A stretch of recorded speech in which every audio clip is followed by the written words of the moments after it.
name is Emily. My name is Keris. My name is Carmelina. My name is James. My name's Nia.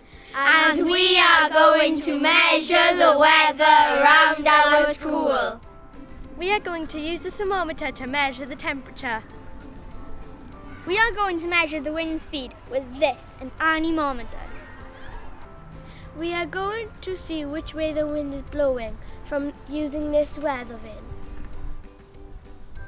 And we are going to collect any rain that falls into the rain measurer.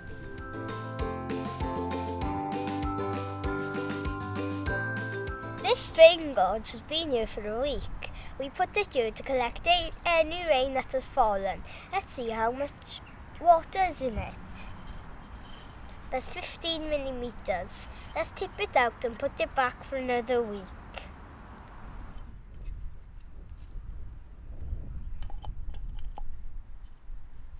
We put the thermometer in the shade so that it measures air temperature, not the heat of the sun. We read where the red line reaches on the thermometer. So today it is 13 degrees Celsius. We then write the temperature down.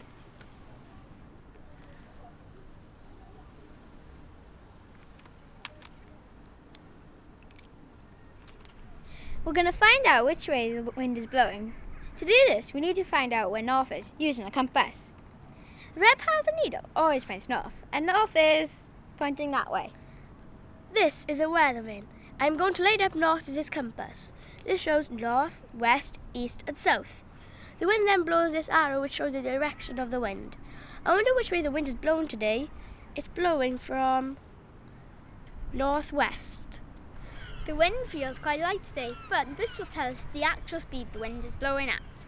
It's called an anemometer, and when we put it up, the wind blows through the cups. The faster the cup spins, the higher this goes up the scale in meters per second, how fast the wind is blowing. Let's see what the wind speed is today. It's 5 meters per second. Now we will put all our recordings on the computer and make graphs and charts of the weather in our school grounds.